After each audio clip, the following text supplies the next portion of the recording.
Сәлем достар, менің каналыма қош келдіңіздер. Бүгін біз үй жағдайында баклажанға оралған ірімшік салатын жасап үйренеміз.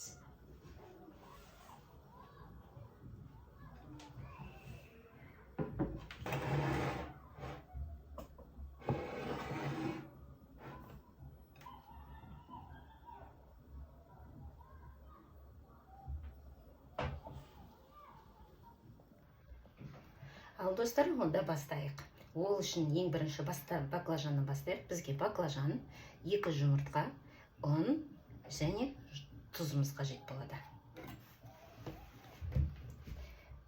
Баклажанды жұқа етіп, осындай ұзынша қылып турап аламыз.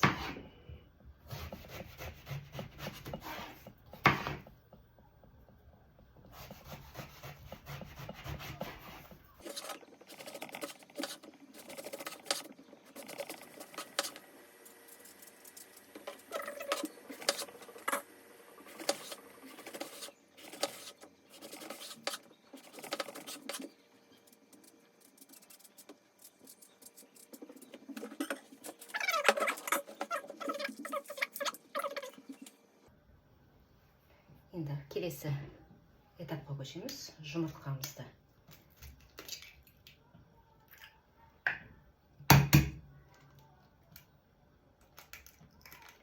осындай чашкаға езіп аламыз. Үстінен ұн саламыз.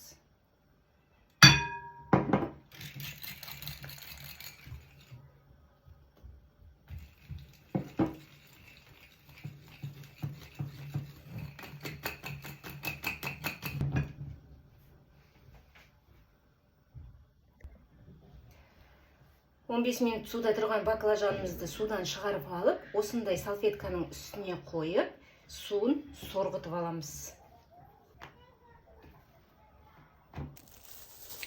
Ал достар, енді сковородкамызға майымызды құйып, қатты көп керек емес, баклажанымыз кішкене батырылса болды ішіне. Жаңағы баклажандарымызды алып, жұмыртқамызға малып,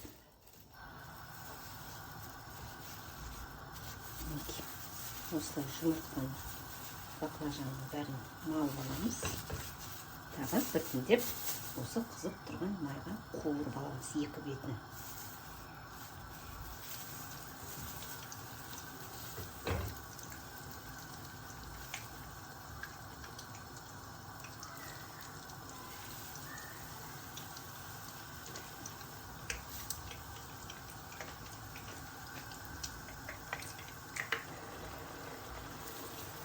Мінекей достар, осылай баклажанымызды арғы бетін, бергі бетін аударып, жақсылап, қатты қызып тұрған майға пісіріп аламыз. Барлық баклажандарымызды.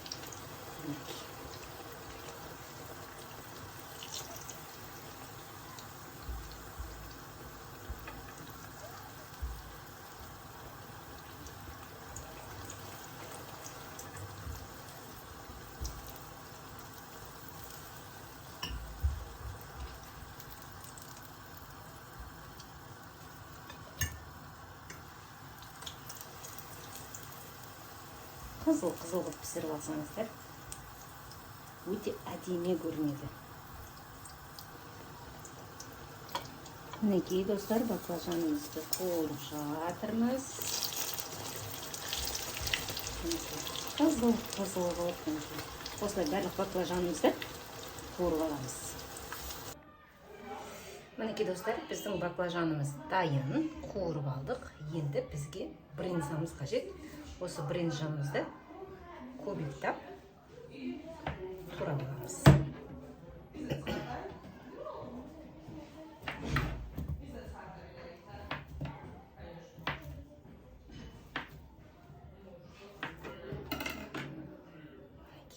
Осындай кусоктарға турап аламыз. Қазір начинкасын жасаймыз енді. Ал достар, енді жаңағы баклажан салатымыздың начинкасын жасаймыз. Ол үшін бізге қажет заттар. Шпинат жапырақтары қажет. тұз, қара бұрыш, және қуырылған кедір, оливковый масломыз, зәйтүн майымыз, бір зубчик чеснок, лайм және пармезан сырымыз қажет. Осының барлығын біз блендер ыдысына салып, езіп аламыз жақсылап тұрып.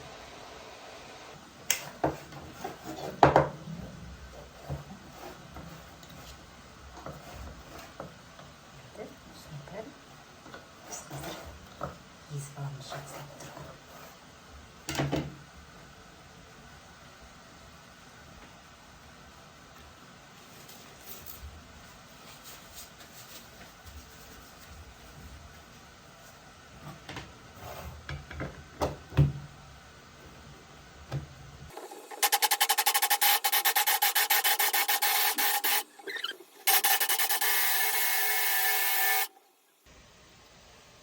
Мінекей достар, біздің соусымыз дайын болды. Бұл песта деген соус. Түрі өте керемет.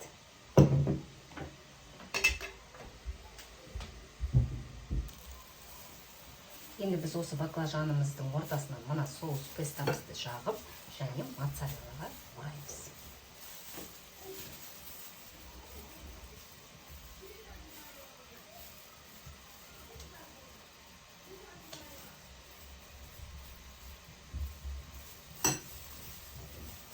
Туралған моцарелламызды ортасына салып, осыны былай орап қойып,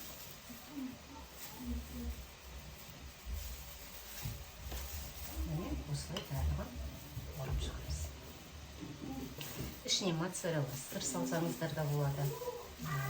Болмаса брынза ірімшік дейді. Ірімшік салсаңыздар да болады. Бұл өздеріңіздің қалауларыңыз.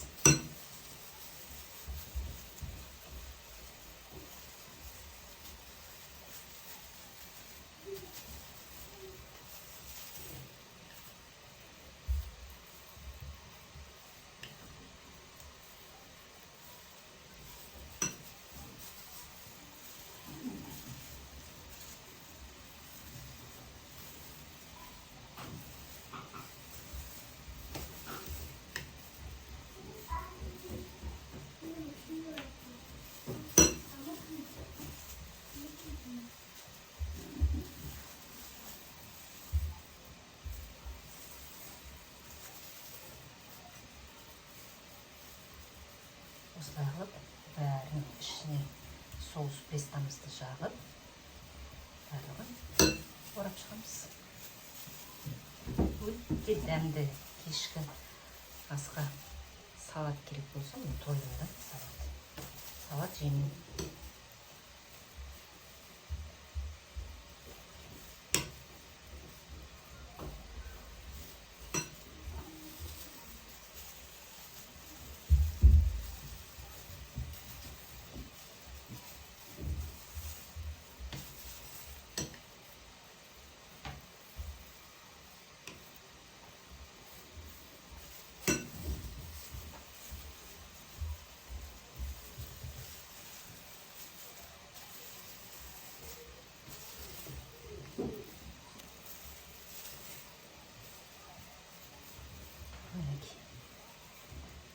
Аяқтап қалдық.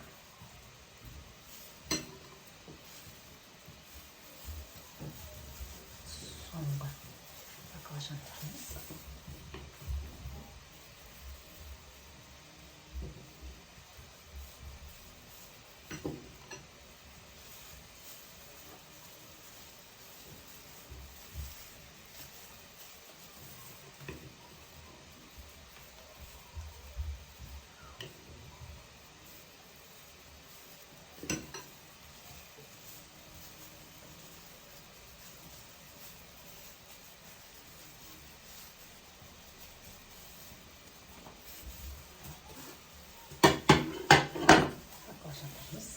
Дайын. Соустарыңыз қалып кетсе ештеңе етпейді. Бетін жабылатын посудаға салып, ыдысқа салып, қойып, кейін нанға жағып жесеңіздер де болады. Басқа тамақтарға да қосып жесеңіздер болады.